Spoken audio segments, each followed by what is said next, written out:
Salve família vascaína, Lineker na área aqui no canal, seja bem-vindo ao nosso vídeo na manhã dessa quinta-feira, você é o nosso convidado especial, então fique no vídeo até o final.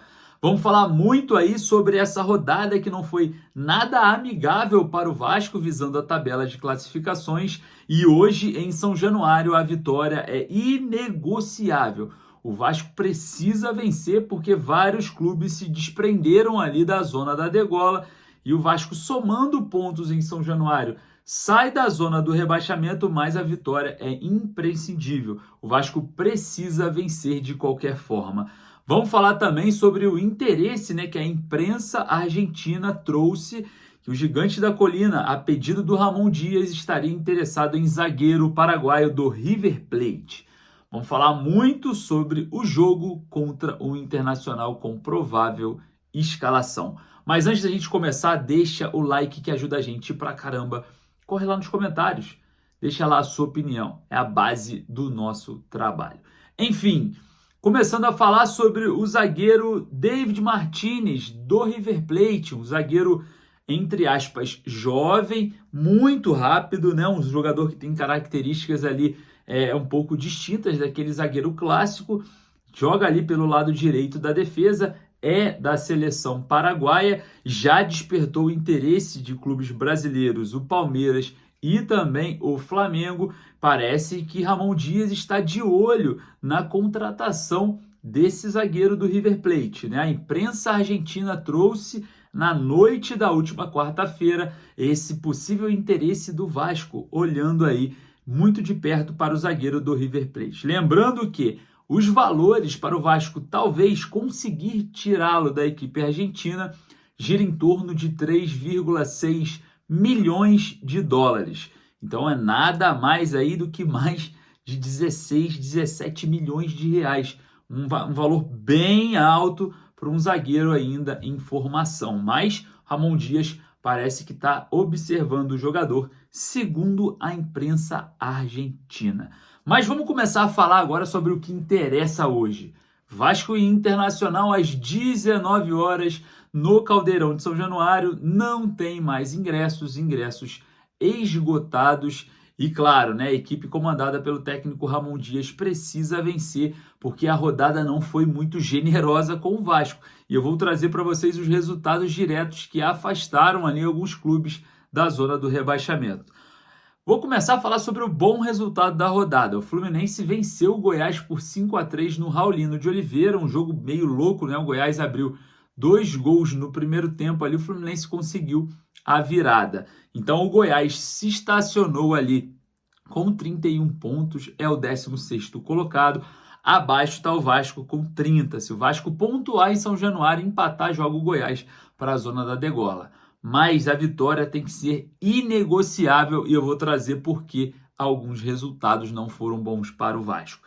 O primeiro, 3-0 Cruzeiro no Bahia. O Cruzeiro chegou ali a 37 pontos na 12ª colocação. Já se desprendeu da zona do rebaixamento. Está atualmente com um jogo a mais a 7 pontos do Vasco, que é o primeiro da zona da degola. Então já são 7 pontos. Se o Vasco vencer, ficam apenas 4, dá para o Vasco ainda correr atrás do Cruzeiro. O outro jogo que foi péssimo para o Vasco, péssimo, foi a vitória do Corinthians na Arena Pantanal contra o Cuiabá. O Corinthians chega a 36 pontos, abre 6 pontos do Vasco, que é o primeiro dentro da zona do rebaixamento, porém com um jogo a mais, o Vasco vencendo, o Corinthians volta a ter 3 pontos na tabela, na diferença para o Vasco. Então, a vitória hoje é inegociável. Lembrando que o Santos joga hoje também às 21h30 contra o Coritiba na Vila Belmiro.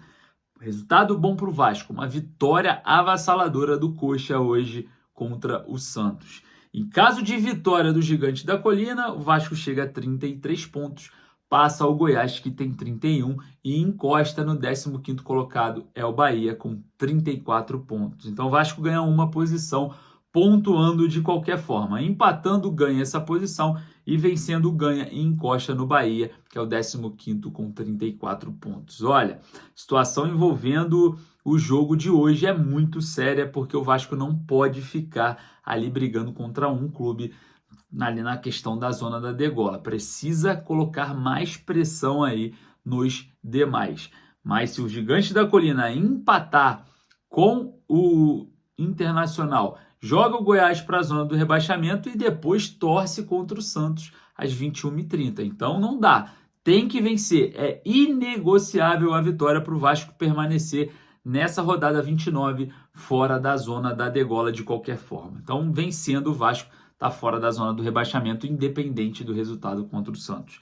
Se o Vasco empatar, empurra o Goiás temporariamente e o Santos perdendo, o Vasco permanece, ou empatando o Santos também, o Vasco permanece. O Santos vencendo, o Vasco volta à zona do rebaixamento. Então, hoje é vencer e vencer, e o técnico Ramon Dias deve vir a campo com a mesma equipe que enfrentou o Flamengo. Léo Jardim no gol, na lateral direita o Paulo Henrique, Léo e Medel fazem a dupla de zaga e Lucas Piton na lateral esquerda. 4 homens no meio campo com Zé Gabriel, Praxedes, Paulinho e Dimitri Payet. No ataque, Gabriel Peck e Pablo Verrete. Essa deve ser a equipe que deve enfrentar logo mais o Internacional em São Januário, uma equipe que se comportou muito bem no jogo contra o Flamengo, dominou a maior parte da partida e não conseguiu ali o gol, o êxito da vitória, nem o empate por uma infelicidade, né? O Vasco criou muito, gerou muito, mas perdeu muitos gols. Isso não pode acontecer hoje no Caldeirão de São Januário.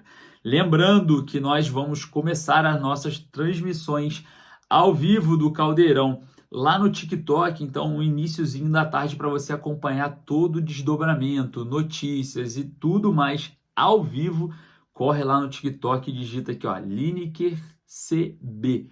Colocou lá, você já vai ficar por dentro de tudo da partida, todo lance ali da barreira do Vasco, de São Januário, estado do gramado. Vamos estar trazendo imagens para vocês exclusivas. E não esqueça do nosso pós-jogo aqui no canal. Então, se você não é inscrito, se inscreva no canal que a gente vai estar fazendo o nosso pós-jogo também com imagens diretas do Caldeirão de São Januário, se assim for a vontade de Deus, com vitória, porque a vitória é inegociável. E a situação envolvendo o Internacional pode ter o desfalque do lateral direito Bustos, e caso o lateral não venha a campo, o Hugo Malo, que é o reserva do Bustos, está lesionado e o Inter pode ter esse problema ali pelo lado direito da defesa, né? Lembrando que o lado esquerdo de ataque do Vasco, com o Gabriel Peck e o Piton ali como lateral esquerdo, é um dos pontos mais fortes da equipe. Então, olho nessa situação do Internacional. A gente vai apurar durante o dia sobre esse possível desfalque que vai trazer para vocês em primeira mão. Eu vou ficando por aqui porque eu tô partindo para o Caldeirão para trazer para vocês todas as informações do local. Clima, tempo, torcida e tudo que tem direito no dia de hoje, com toda a informação direto de São Januário. Um forte abraço, partiu Caldeirão de São Januário, saudações vascaínas.